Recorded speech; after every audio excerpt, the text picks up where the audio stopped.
And we're live. Right on. All right. It is Friday, May 19th at 0900 Pacific. And checking in with what's going on with the Helium network this week. It's been a busy week. Lots of rad stuff going on. Make sure I'm in the right place. Yep. Cool. Lee, good morning in the other room.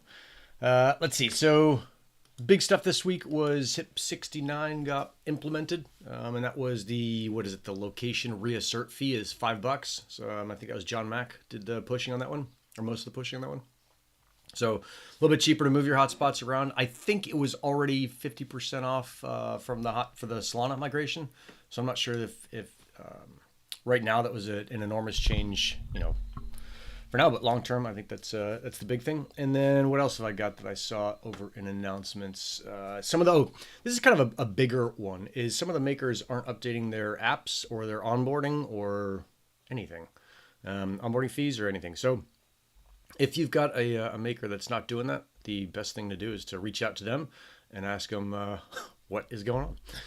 So I think that causes confusion because we tend to think of Helium as one centralized organization, and Helium kind of takes care of everything. But in this case, it's a decentralized thing, and there are a lot of different organizations. Some of them who are totally kind of, pun intended, on board and crushing, and some of them who are not on board.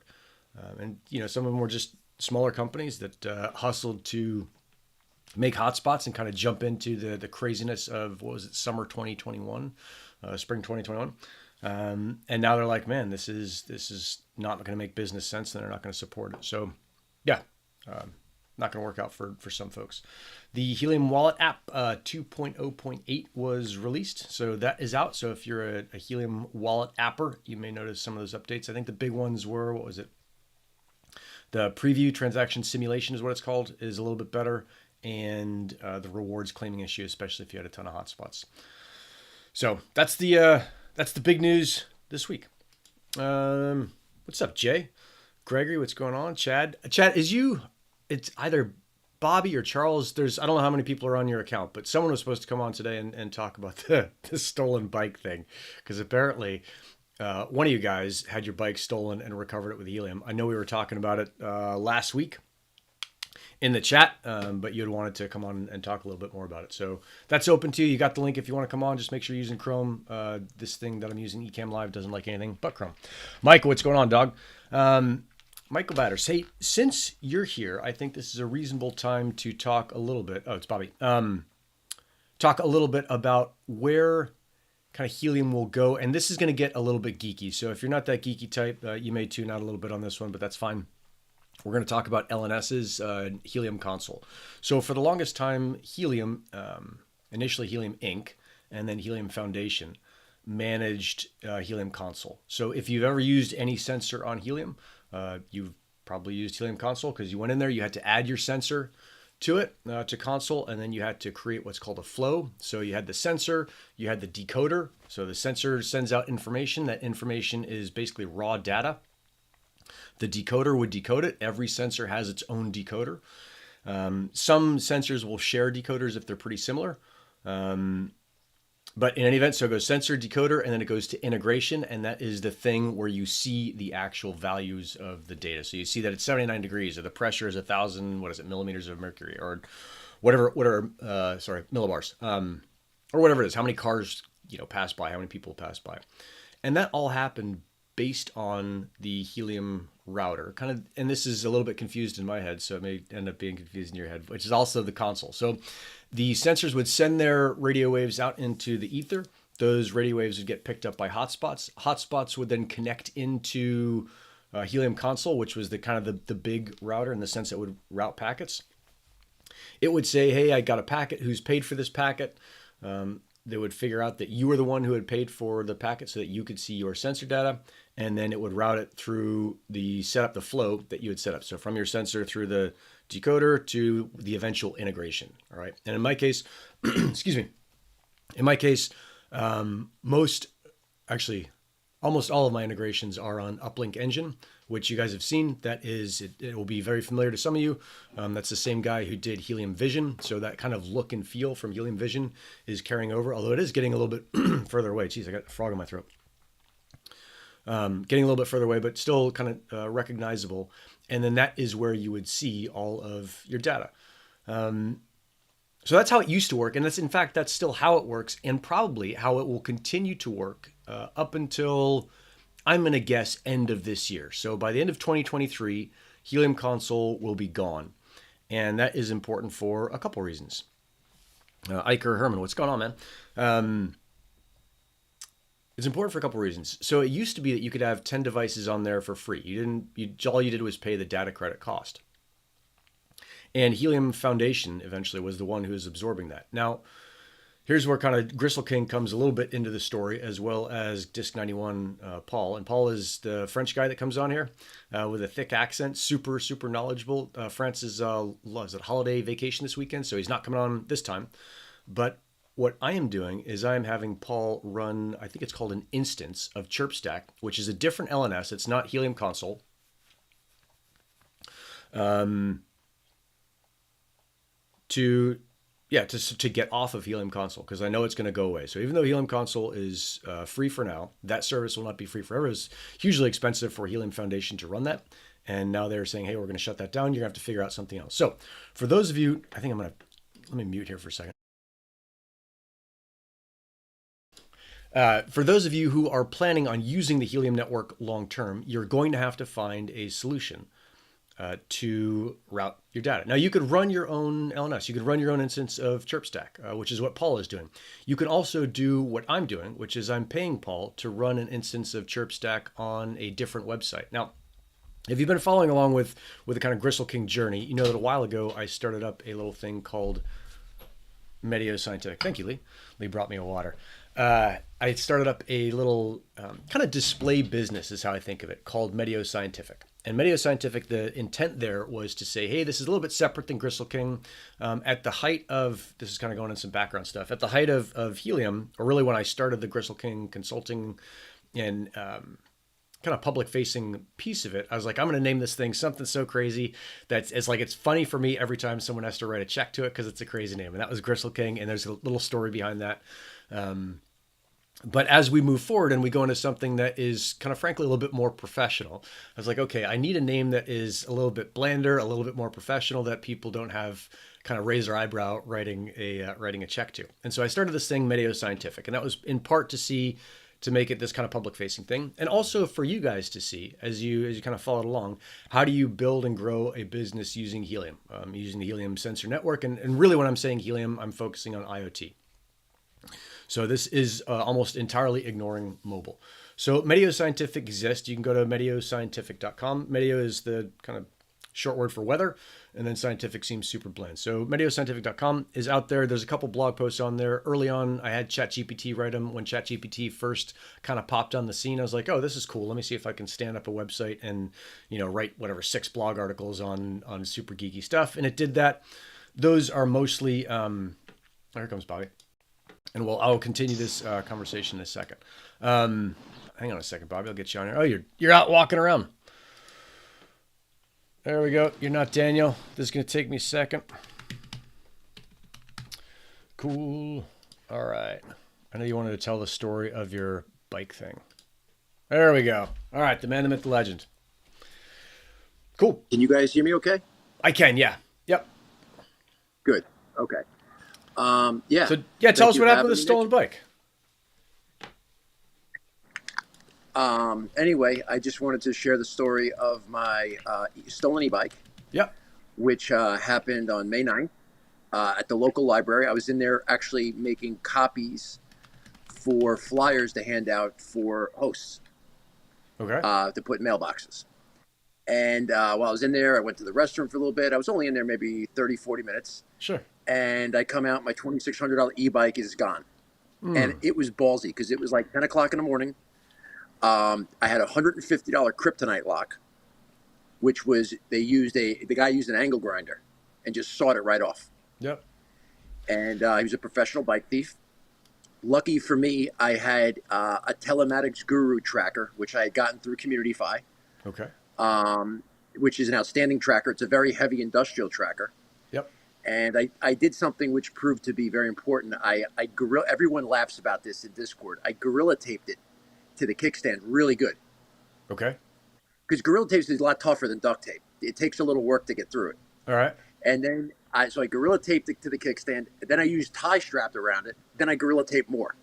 So as you know, Nick, you need a couple of tools to get into it. You know what I'm saying? Yeah. Like you Yeah. wouldn't just Yeah. take scissors and go right through. Yeah. Yeah. So and it's been on there like 5 months. And this is a $2,600 e-bike. And I live here in Boston, in like Cambridge area, where everyone bikes, and Yep. bike theft is out of control. Yep. So I come out, the bike's gone. I run down, I grab my stuff, run down the street. I find a cop 2 blocks away. I can see he stopped for a minute and then kept going on the telematics guru, and the cop did nothing. He's like, he left our jurisdiction and went into Somerville. We can't do anything. We have to call over there. And I'm like, damn it. So finally I see it pinging by this place called Walden Square. There's apartments around there, like 8 stories high. Yep. So I run down to my buddy's house, and I get like this little like $150 scooter with like a seat, and I'm like doing like 8 miles because time is of the essence. You know, like the faster you can get there, the better. Like Yep. I'm not just gonna let this thing go. And I knew I had the Helium tracker. Yep. Yep. So I finally locate the spot where the last ping of the tracker was. Yep. And I'm kind of like looking around at some houses, the apartment building. I'm like, he probably took it to this because there's probably 250 apartments. That would be my best bet. Yep. So that's a problem if someone goes to an apartment building. Yep. Like it's hard to get the exact room. But anyway, at least you have some clue now. So I went to the manager's office of the apartments, and this girl comes out, and she's like, oh, we'll get our IT person to see if they can help you. And I'm waiting. And another girl comes out. She's like 26. She's like, I'll look at the video. I described the bike. I'm like, Ah, smart. Okay. She's like, I'll look around at the video from the apartment complex to see. Because I had a picture of the bike. And I'm like, I'm not getting my bike back. Yeah. Hour later, she calls. She's like, I got video of a guy, a bike that sounds like yours. He was on his knees with a flashlight going over the bike looking for trackers. And he was ripping the tracker off. Okay. So fortunately, she sent me that picture. I sent that picture to the police who circulated it. And some cop knew that. It's like, I know who that guy is. Really? Yes. Nice. Having the picture was huge. Because once you get a photo, now you just got to get that photo out there. Because that's only a professional bike thief is walking around with angle grinders at 10 o'clock in the morning. Yeah. And I'm sure he's been caught before. Yeah. So I let them do their thing. I didn't, at that point I put up a bunch of, if you look, I put up reward posters around. Okay. Because I was really pissed. I was just not Sure. happy. I wanted my bike back. Yeah. And it was $100 tracker too. Yeah. But yeah. the great thing about it is that, I'll say this. This is what I can say for Helium. If that was a cellular tracker, I probably would have stopped paying the bill. I would have been like, after 3 or 4 months, I would have been like, no one's going to steal it. Yeah. Yeah. But with Helium, you get those 2 or 3 years of free service. It comes loaded. Yep. So a week later, I get a call from the cops. We got the guy and we got your bike. Nice, dude. In his closet, yeah. Oh, nice. So- he hadn't like parted it out or sold it yet. What a dummy. Well, he was actually riding it with his girlfriend. Christ's sake. He even came back with a little tail. But here's the funny thing. Yeah, that's what the cops were worried about. They did ask me. They said, listen, what's more important, arresting the guy or getting your bike back? I said, getting the bike back. If you can lock him up too, great. But I said, I just want the bike back. Yeah. They ended up arresting him on warrants anyway. So he went to jail anyway. Oh, good. Right on. Well, a happy ending for most people, for most of the participants in the story. Yeah. Definitely. That's right, So, dude. Thank you. The bad guy got locked up, and I'm very grateful that the Helium tracker came through. And Yeah. like I said, it at least gives you that initial. I mean, I'll be honest with you. People say AirTag. I'd have both. Like now, I'd put an AirTag and a Helium tracker. So did he And- get the tracker off? Like how? Yes, he disabled the tracker. Yeah. But the fact is that you gotta, learning more from guys that do that for a living. The cops, like his first move, any bike thief is going to be cut the lock and get as close to safety as possible for them. Yep. Yep. A spot they feel safe. Yep. Away from police. And they're not going to go away from where they're going. They're going to go towards where they're going to go with the bike. They're Right, not going to right. go. They're not going to ride back through the town they stole the bike in. Right. So it's really a big thing because if they have to start looking and searching for trackers, they got to stop somewhere. Yeah. Yep. And that's going to be an extra 15 minutes of sitting there looking around under the seats, in the handlebars. He lifted the seat up all the way, and that's where you can get that video. Every second he has that bike not in a place is helpful.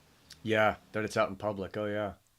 Huh. And because there's video cameras all over the place. Yeah. And then let's face it, if you see a guy cutting a tracker off a kickstand, you got to wonder what the hell is that about? Like, Oh yeah.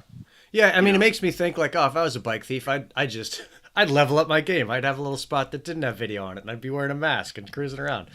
But well, luckily, I I'm mean, not a in the bike middle of thief, the right? day, Yeah. yeah, exactly. No, but I mean, like, you still have to take it somewhere.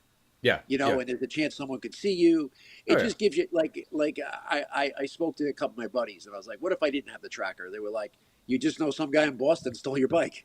Yeah. Yeah. Yeah. You would have a useless piece of data. And one more interesting piece that like the police, they mentioned was that um, most of these guys take the bikes to a certain spot. There's certain spots Huh. that bike trades, they sell them, they flip them. So like they're probably going to take the bike somewhere in that direction. Yeah. And if you know that, that's huge. Yeah. You know.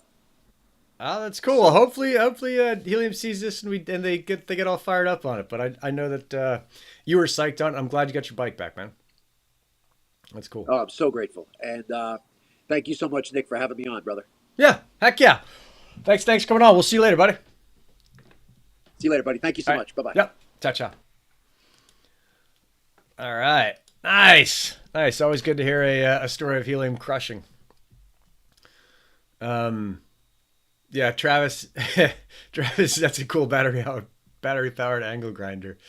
Yeah, I hope they do promote that. It's a cool little story. And Siegfried, that's interesting. I mean, I think here's the thing is that I always think of as, and maybe I'm just being biased, but if someone's stealing a bike, it's pretty likely they haven't put the pieces enough together in life to get like a regular job and crush it. And so while they're getting like a quick hit, maybe they're not the sharpest tool in the shed.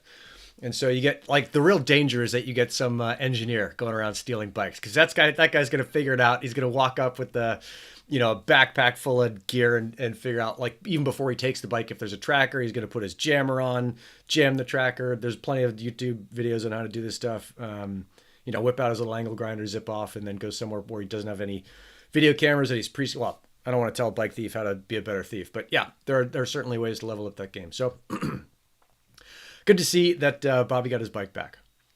Okay, so that's the story of the stolen bike. Where was I? So let's go back to Meteo Scientific, which I just call MetSci, and the LNS. So we're talking about running an LNS and kind of what is going to have to happen for those of you who want to run a sensor on the networks. Now, if you're like Bobby and you just bought the sensor, someone else is doing all of this background lifting for you.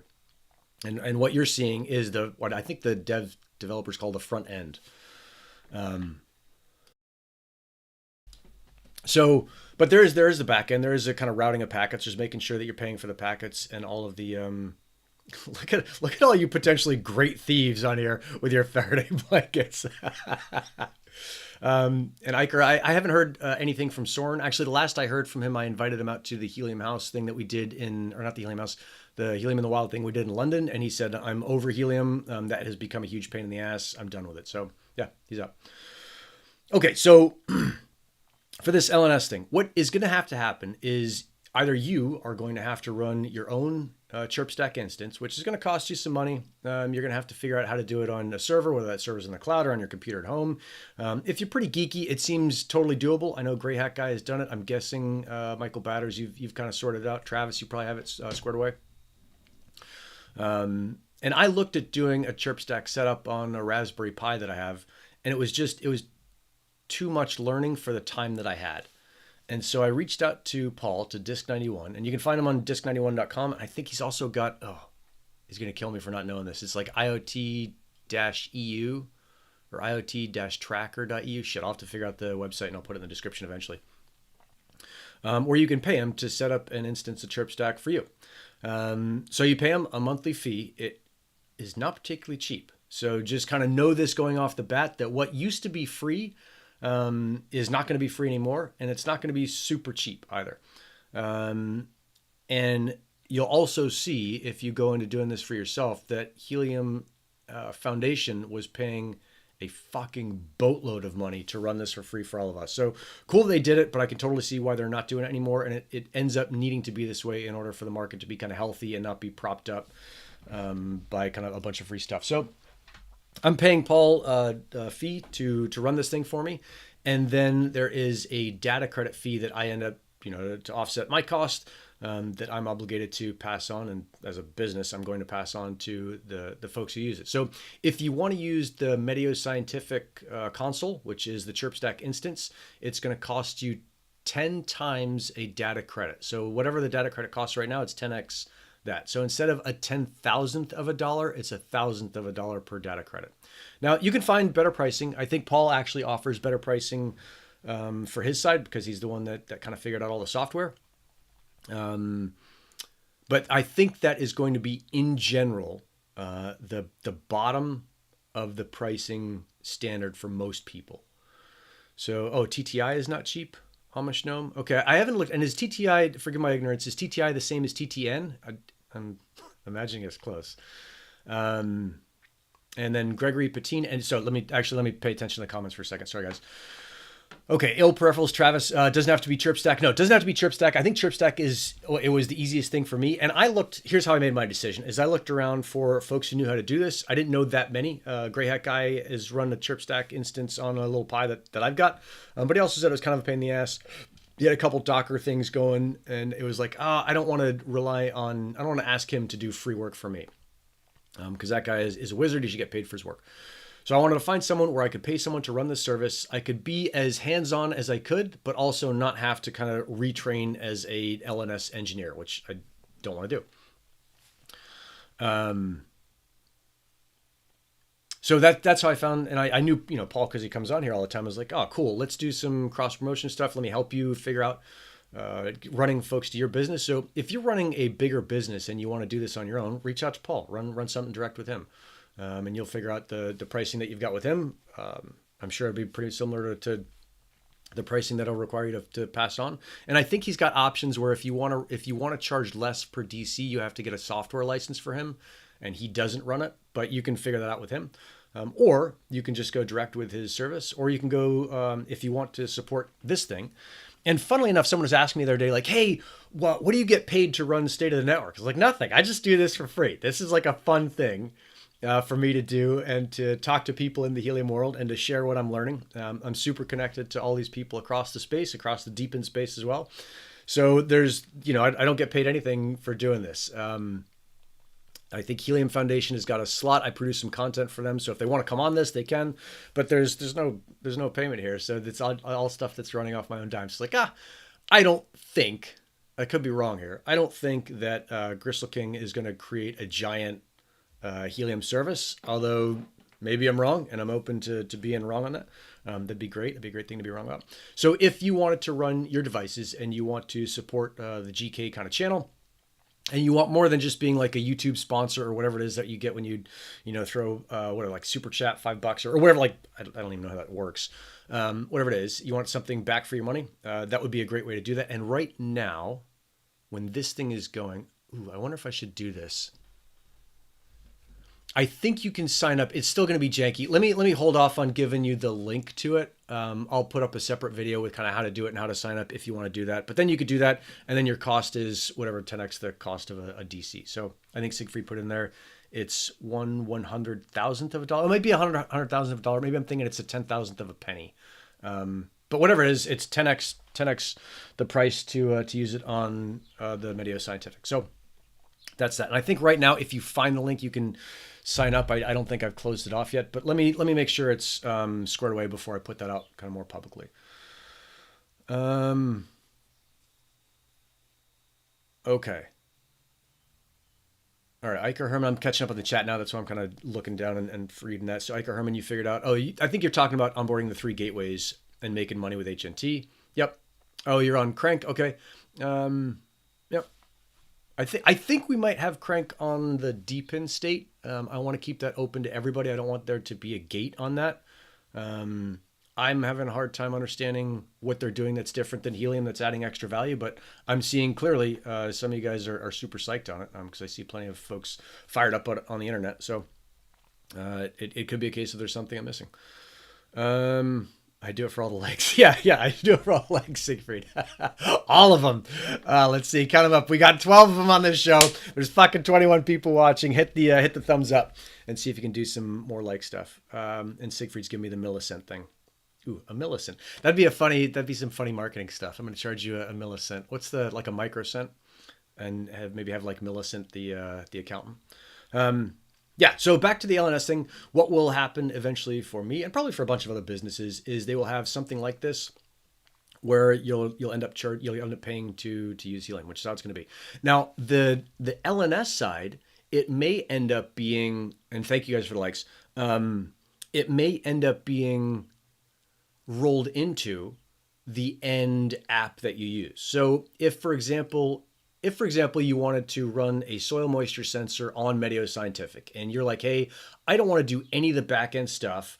I just want you to send me a soil moisture sensor that I can log into a website and see what it is, and I can get an alert when it's dry. I don't want to deal with LNS. I don't want to deal with data credits. I don't want to deal with fucking around with setting up all these things. I want this thing to be easy. What will end up happening there is that on my side, I'll tell you what happened on my side. On your side, it'll be easy. You'll just sign up for the service. It'll be whatever it is. Let's just say it's equivalent to Data Cake. So I think they charge $1 a month with, what is it, 1 month data retention, which is something to pay attention to as well. That I hadn't noticed until the other day is that there is also a charge for retaining your data. So if you want to see your data over a year versus just a month, it's going to cost you extra. So let's just take the soil moisture example, and these may not be final prices, but we'll keep them super easy numbers just to kind of keep track of it. Let's say it's $1 a month to run a soil moisture sensor, and that thing transmits out, I don't know, once an hour. And BFG Neil, who is working on his pricing as we speak, has something similar for TrackPack. So you'll just pay your $1 a month. You'll be able to log in whenever you want and see your soil moisture sensor. Let's say it fires once an hour, so you're seeing it on an hourly basis, which is pretty darn good. On the back end, what is happening is I'm paying both Uplink Engine, which is the formerly Helium Vision thing. That's the thing that's allowing you to see it and what we might call the integration. I'm paying them a monthly fee to kind of help display that data, to be the data visualization piece. And then I'm paying the Disk 91, I'm paying Paul a thing to run the LNS. So there are two costs for any sensor that goes on the network. There's the LNS cost and then the visualization cost. And I think Michael Baders had asked, and I hope I'm saying that right, Michael, Baders or Botters, had asked, do you have to display the data? You don't have to display the data. And in a lot of cases, I think Sophie Kravitz has been really good about, she's like, oh yeah, I always use Google Sheets. So you can avoid some of the cost of the data if you don't need to see it, if you don't need it to be pretty, if you just want an alert. You can probably do a lot of this stuff for free. But again, it's a little bit geekier. You got to get on Google Sheets. You got to set up alerts off of that. You got to figure out how to do that integration. It's not that hard. You can totally do all of this stuff. If I can do it, you can do it. I'm not an engineer, but I can certainly watch YouTube videos and learn with the best of them and figure shit out. But if you want it to be easy, that's kind of how it works. So that's kind of what's happening across the back end of, maybe we think of it as Helium. As Helium starts to mature and grow, it's no longer going to be this kind of beta thing that is occasionally slightly janky, but it's free, so you can't really complain. It will go to a paid service where you are paying for the right, A, to have the service work, and B, for the right to complain when it doesn't. So that's kind of how that whole thing's going to work. And what I'll be doing on the back end, kind of behind the scenes, is making it so that when you buy, we'll go back to the soil moisture sensor. If you buy that soil moisture sensor from, what was the place I bought it from? God, you guys are probably going to know this better than I do. Maker Fabs, right? You buy it from Maker Fabs. When you get it, there'll be 3 numbers on this. And this is still kind of geeky. I think Neil TrackPack has figured out a more elegant way of doing this. And if I go into the business of selling soil moisture sensors, I will also figure out a more elegant way. But for right now, you could buy it. You get the 3 numbers, which is the dev EUI, the app EUI, and the app key, right? These 3 long ass, super complicated numbers. You'll copy and paste those into something that will look to you like it's on, I think it's app.meteoscientific.com. I don't think you can do anything with that right now. I don't think you can sign up for an account. Maybe you can. But you do that. And maybe I'd set up an instance for you. Whatever. So you do that. And that would be all that you would have to do. On the back end, what would auto magically be happening is we'd be taking those numbers, we'd be putting them into our LNS, we'd be feeding the information, we'd be decoding the information, feeding it into the integration, which is Uplink Engine, which to you would look like app.medioscientific.com, and paying all those fees and then charging you a buck a month or whatever it is that we charge you. So that's kind of how all of that stuff works. Let me catch up on the chat because I missed this. All right, Grey Hat Guy Femto sent, yeah. Jeremy, hey Jeremy, what's going on, dog? Good to see you. 1DC is 10 microdollars. Yeah, I'm not sure if that's how I'm going to gonna be able to pitch that, but I like it. Iker, you're talking with Herman. You're dying for Wi-Fi sub-DAO for us outside. Yeah, I mean that's if we kind of shift topics, and I probably covered enough of the LNS stuff. If you guys have questions about that, or you want to run something on it, or you want to run your devices on it, or you want to support Gristle King, then reach out to me. It's just my name, Nick, at gristleking.com. Hit me up and I'll set you up and we'll get cracking on that. But now you know the pricing, you kind of know how it works. Yeah, that's the magic. Let's go back to the chat. So Wi-Fi DABA is definitely coming out according to Capcom. Yep. I think there's going to be a bunch of like Wi-Fi announcements coming. I know there is, this is kind of cool. There is announcements coming from Helium Foundation that will, as far as I know, be first announced on Deep in State, which is the interview thing that Max Gold and I have been doing. We just recorded this session yesterday, and I think it launches early next week, and there'll be some cool Helium news there. My hint there is that I will probably get to see a lot of you out of that news, which is kind of cool. So that's cool.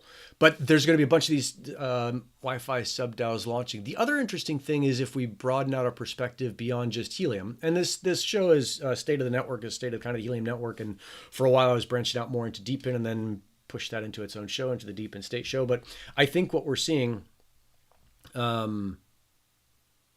is we are going to see a lot of this kind of sub-unit thing, whether it's a sub-DAO, whether it's a sub-DPIN on different networks, whether that's IoTeX or Peak Network or whatever it is, whatever the network is, we're going to see all these kind of sub-units coming into play. And I think there'll be opportunities and challenges and obstacles in all of that. But you can expect that there'll be all of these kind of, say, larger projects, whether it's Helium in the DY space. So Helium's got LoRa, it's got CBRS, pretty clearly going to go do Wi-Fi. They've hinted around doing CDNs, VPNs. There's a couple other things I think they've talked about that I might have missed. So I think, Helium, the ecosystem, as all of us, is going to push strongly into, and they've said this, decentralized wireless stuff. I don't think they're going to do decentralized physical infrastructure networks in the sense that we're kind of thinking of the rest of them, although maybe that's a misstep in speaking. But they're going to basically stick to wireless. They're not going to do the earthquake monitoring. They're not going to do the GNSS stuff. They're not going to do the energy stuff. They're not going to do the rest of it. They're going to leave that to other companies to do that. But they're still going to run this kind of they're going to call it sub-DAOs. I'm not sure what other networks are going to call it. But yeah, kind of cool to see how that all is going to work out across the board. Thunder Road Garage, excited I have 45 million data tokens for my 5G units. I'm looking at $300. Yeah, you're crushing on that stuff. I'm really interested to see how the CBRS stuff plays out. I know there's a couple folks in the Gristle crew who are doing some deployments in U.S. cities and making it so,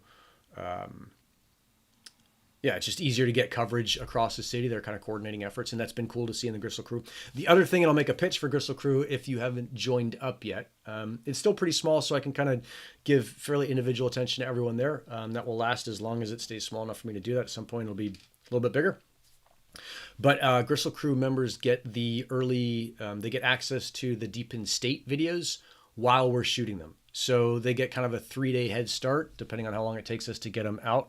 Sometimes a little bit more, sometimes a little bit less, on everyone else getting that information. So if you were on the call the other day with Helium Foundation, you kind of know what's going on. Now, you're obliged to shut your fucking mouth about that until it's public, but at least you get the information early. And you can go to gristleking.com and sign up for Gristle Crew there. I think it's $100 a month right now. So kind of a cool deal there. Let's see. Gray Hat Guy, ESP32s will become popular with Wi-Fi sub-DAOs. So Gray Hat, Jason, I'm wondering if we're going to see an ESP32 shortage the same way that we saw Raspberry Pi shortage. Maybe we should be buying those things up like crazy now. especially if we're going to see this model proliferate out across the rest of the world.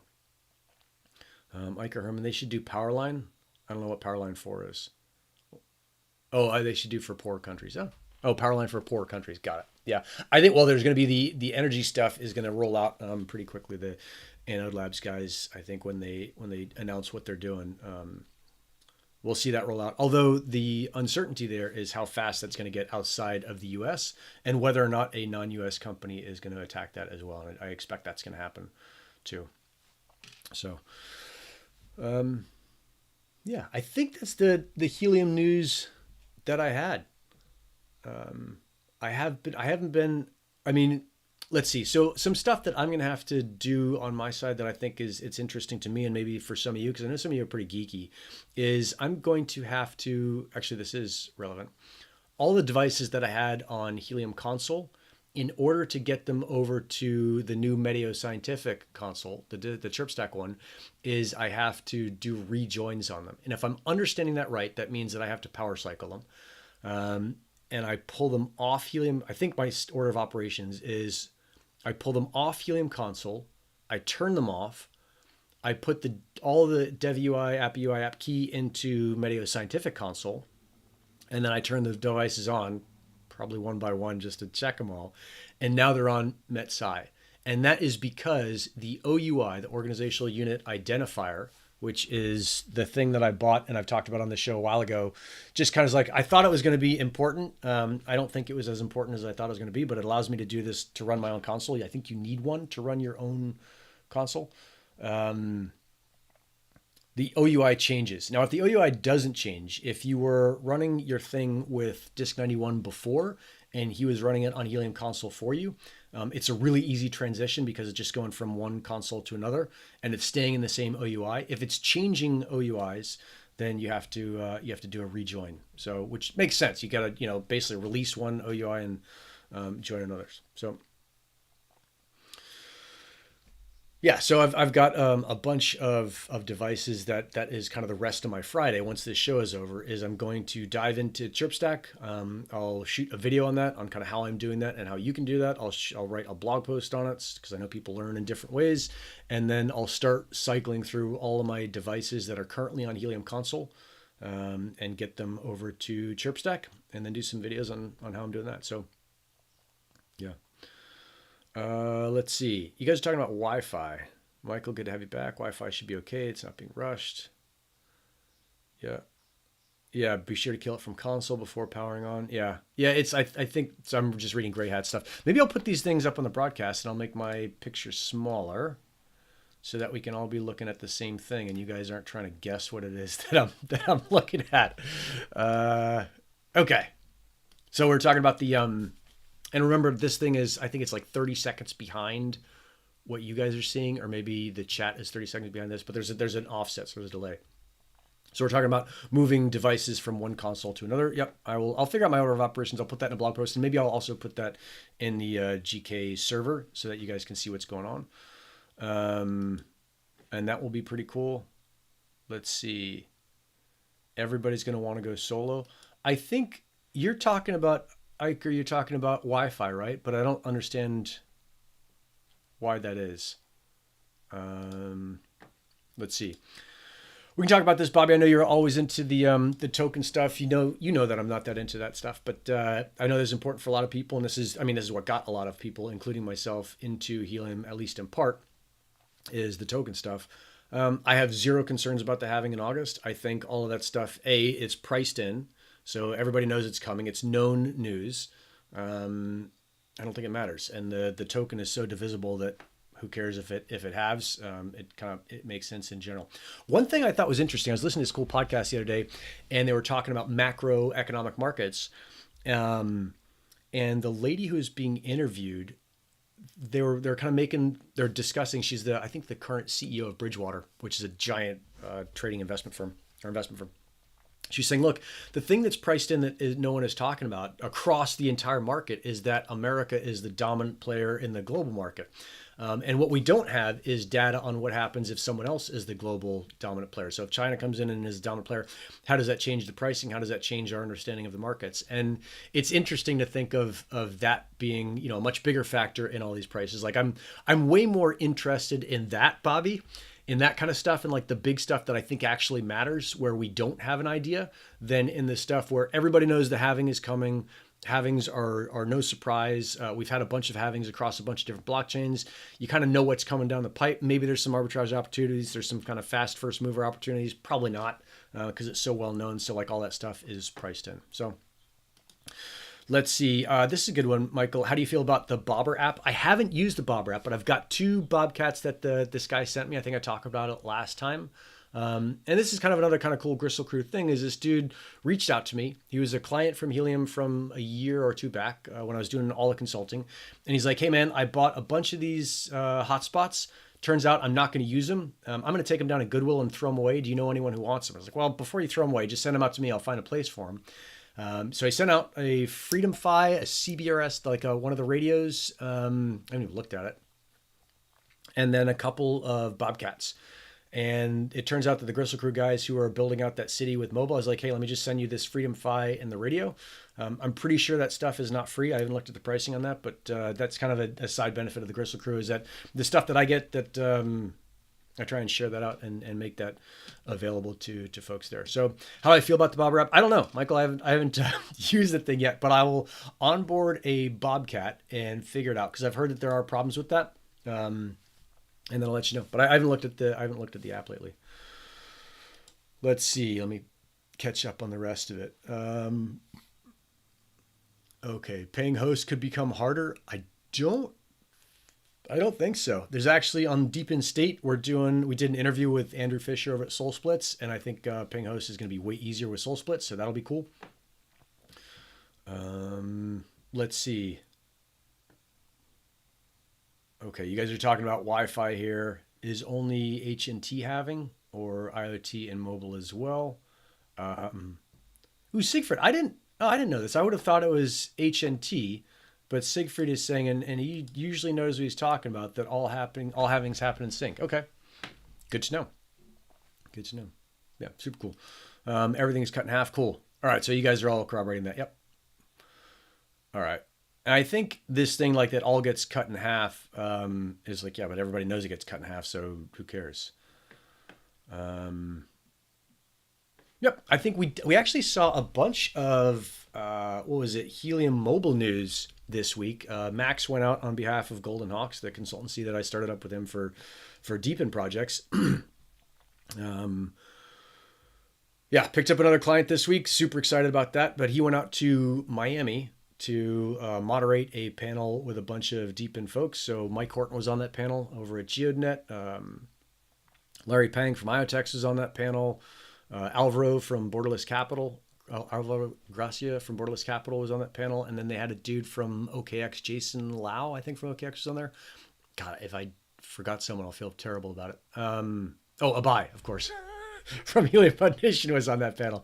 So kind of cool to see what's going on across the board. I don't know if that was streamed live. I was planning on watching it, and then I had a buddy come in from out of town, and we went on a hike together, and I felt it was more important to get my face out in the breeze with the buddy than to watch something I could watch later. So I haven't seen that thing yet, but I'm sure Max did a really good job. We talked about it. Max and I talked about it a bunch, and it's cool to see kind of what's going on in the greater Deep in Space, how it's really maturing quickly. Tons and tons of opportunities there for all of these projects coming in. And what we're finding with Deep in State is, by making it kind of right now at least, a public good that's free to come on, is a lot of folks are coming on there to announce their news, and we're seeing that. In fact, there is a really cool Deep in State thing that is recording, I want to say early June, with this guy on Twitter who fucking hates crypto and thinks it's all a scam. What is it? I think his website is, and like, don't fucking pigpile this guy. I want to hear what he's got to say. Dean Bubbly is his name. I watched him on Twitter. He's super sharp on all the mobile stuff. So if you ever looked at any, and when I say mobile, I'm not talking about Helium mobile. I'm talking about these like mobile CBRS kind of deployments, and I think smaller mobile networks. He's based out of the UK. His website, I think, is disruptive-analysis. And I'd reached out to him saying, hey, would you come on Deep in State and talk about it? He said, well, I'll come on if I can tell everybody what a scam it is. Like, well, yeah, come on, let's talk about it. There's probably something that you know that I don't. And the reverse is also probably true. But let's have these conversations out in the open and have a lively discussion on what we think and how we think about these things. And I thought, to his great credit, he was open to that. I think a lot of times folks are like, no, I'm just going to talk shit about you, but I'm not going to come out in public. And so hopefully when we release that thing, that'll be kind of early to mid-June. Everybody gets to learn a little bit more about what the power of these deepen projects is, and then what the weaknesses are, because we got to be very clear and cognizant of that. Is that, look, the deepen model is not the best model everywhere all the time for everyone. In some cases, it's a much weaker model. So yeah, I'm excited for that thing. Let's see. Have I used the Freedom Fi gateway yet? Yeah, I've got one. I don't know, Michael, if you saw this one. I put a video out a while ago where Keenan, one of the moderators, and now he works for Helium Foundation. I don't know if he worked for Helium Foundation at the time, but when we were doing the Helium House in Austin, was it Freedom Fi or was it Cal? I think it was CalChip had a sale, and I think it was a Freedom Fi setup where they were selling the radio and the thing. Keenan's based in Canada, so he can't put it up. But he said to me, he's like, hey, if I buy this, will you set it up and we'll split it? And I said, yeah, sure. We got to split it with a host too. So we split it 3 ways. And I did a whole setup video on it. That thing is still running. So yeah, I've used the Freedom Fi gateway. We plugged that in. You can see exactly how I did it. I haven't looked at the app lately, but I think they don't have an app. They run on the old Helium Blue app. So yeah, I've used that thing. It seems pretty good. Let's see. Okay, Thunder Road Garage is not psyched on Freedom Fi with his gateways. Okay, fair enough. Took you 5 months. Yeah, I think the tough thing with this, guys, is that and girls is look, this is still a nascent thing. This is still pretty new, and so we are going to be dealing with things that don't work, that are a pain in the ass, that cost us money instead of make us money. And that's just kind of the deal when you're getting into this. Some folks who've been in the mobile business for a while and are kind of used to it, they probably laugh at our kind of inability to understand what's going on right away. But in the long term, we'll end up having something where it's a seamless onboarding experience. It's like your phone, everything just works. You don't have to worry about it. Oh, total aside. I was thinking this morning, I was talking with my dad yesterday. My dad's a dentist, and one of my teeth started hurting. So I called my dad. And I'm like, hey, Dad, one of my teeth is hurting. And he goes through this whole thing about, he's actually retired now. Does it hot hurt it? Does cold hurt? And I said, hey, let me just take a picture of it. So I open my mouth, take a picture of my tooth, and text it to him. And for most of us in, I guess, the younger world, that if you get a picture while you're on a phone call, you just put it on speakerphone and then you open up your message and you look at the picture. And I tell him, like, hey, I sent you this picture, Dad. He's like, I don't know how to see it. So I walked him through how to put on speakerphone and do it.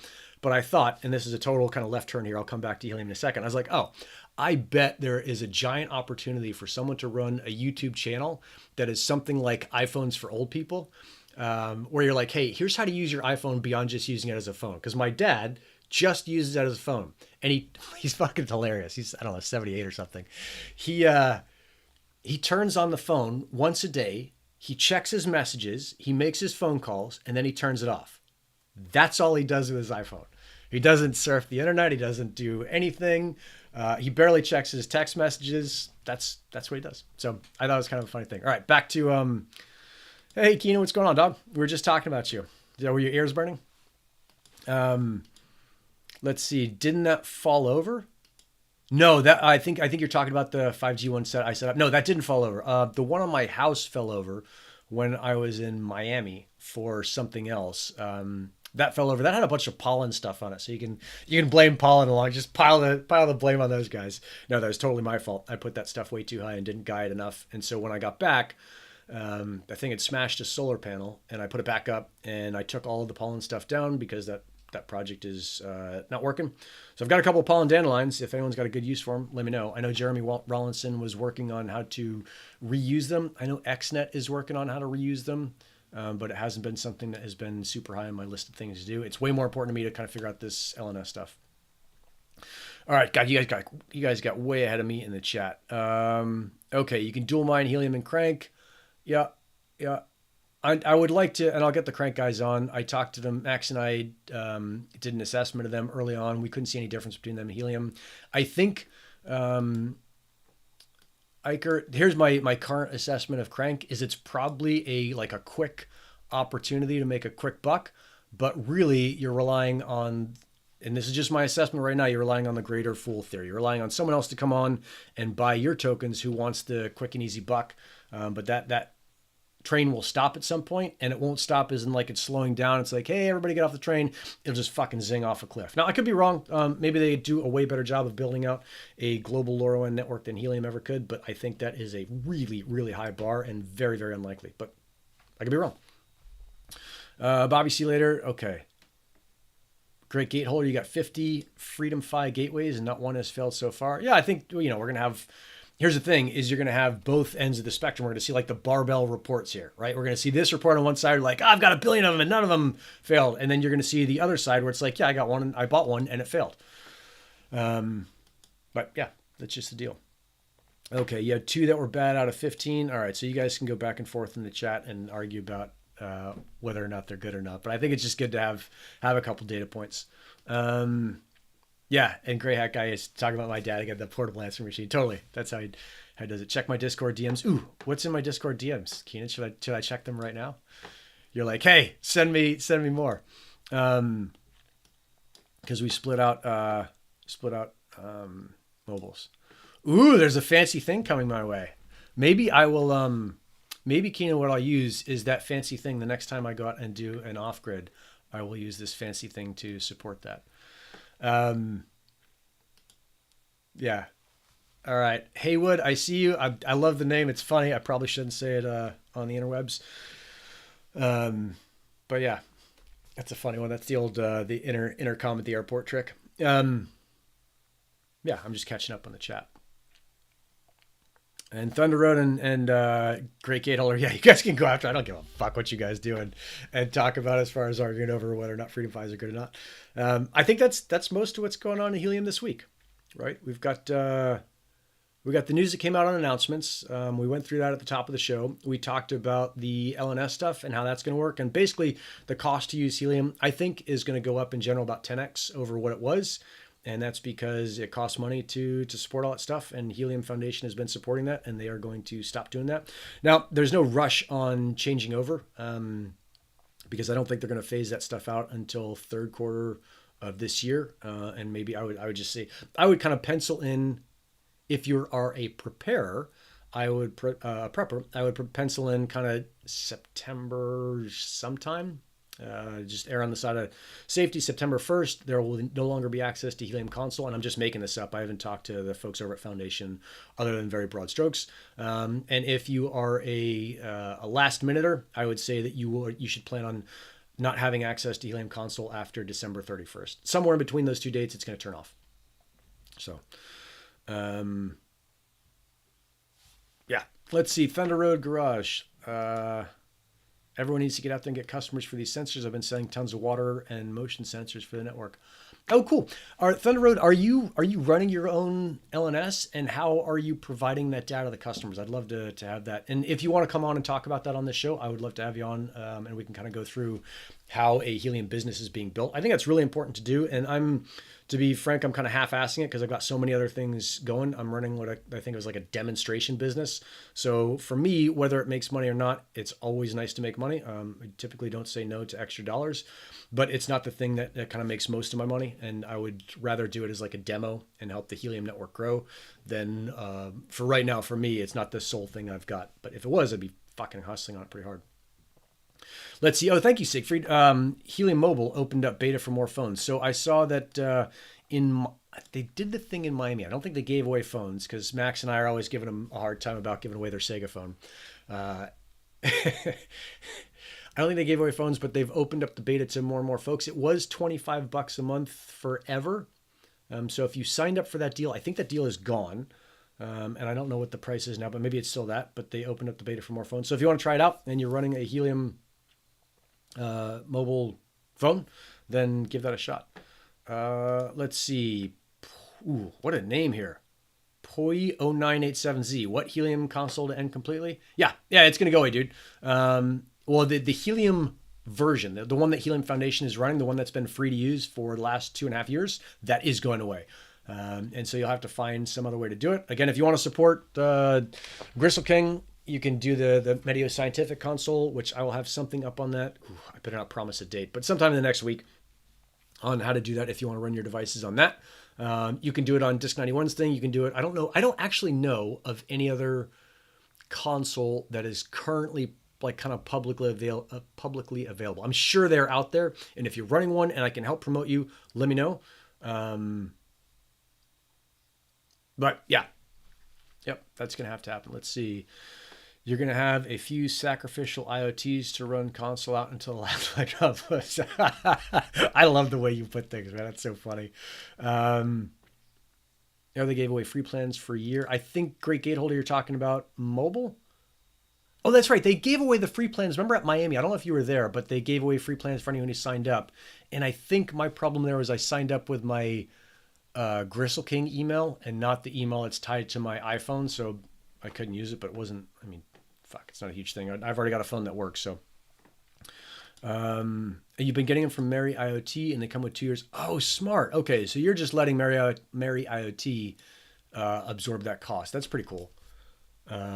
Cheap, and you can mark them up. I've got a couple Mary IoT. I think Broan sent me those sensors that I've got to onboard. I've got to do like this onboard a palooza for all of these sensors that have been sitting on my desk back there. I've been awash in sensors for 2 months now. I'm way behind on all the sensors that these companies have sent to me to get on the network and talk about. So I'm behind on that, but that's I think what they call a high quality problem.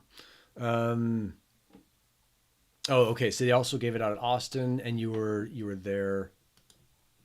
Okay, cool. I got to talk to the Ecamm Live people. It'd be cool if they just allowed me to make these chats things like the same size every time, so I didn't have to constantly change them. But I think I can do that. All right, cool. So you gave them out at Austin. Oh, and that was the recent one a couple weeks ago.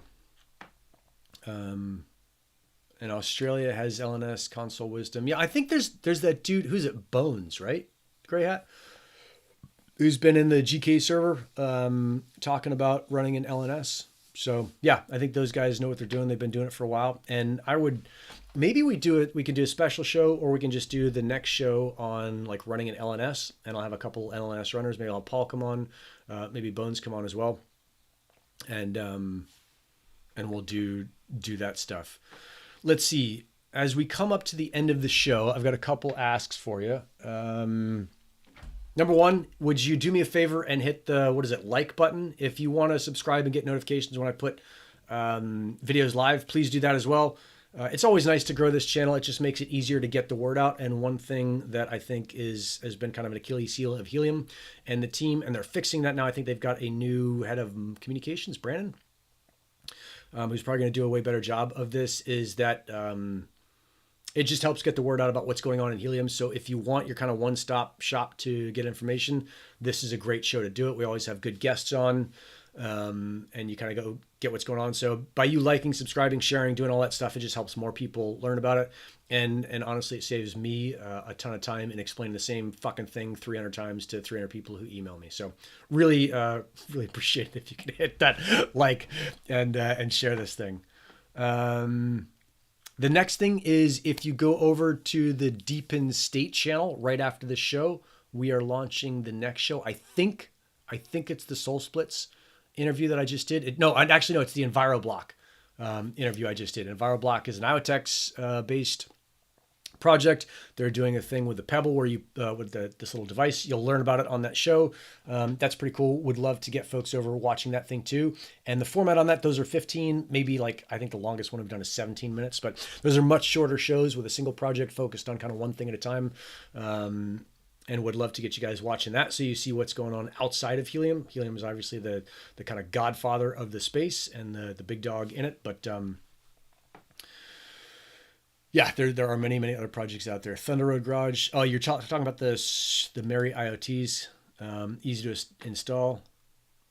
Nice. You had a customer that was able to stop their store from being robbed at 2 a.m. with the motion sensor. Super cool. I got to put motion sensors in my house for a couple other things as well. Let's see.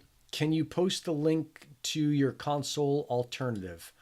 So here's the thing. I'll post the link pretty soon. If you've been watching, you could probably figure out the URL. And right now I don't have it turned off. So you could technically find it and sign up, and I'll have to fucking figure out how to service you. I think it should work out of the bat, but because, boy, I haven't totally gone through it. I don't want to post it quite yet. But as soon as I have it kind of ready for prime time, I will post it. And then you guys can jump on that, and we'll do that. If you want, I guess the easiest way is I'll do an email about it on the Gristle King email list. So if you go to gristleking.com and sign up for the email newsletter list, I think I send on that like once a month, maybe twice a month for the email newsletter. So you certainly won't get spam. You certainly won't get a ton of them. I'll announce when that is kind of up and available. So that's probably the best way to get that done. So. Okay, with that, I think we're pretty much at time. Make sure you hit the thumbs up button. Thanks for sort of sticking around for this show. It's super good to hear Bobby's stolen bike recovery story, and I will see you guys next week for the next show. Rock and roll. I'm out.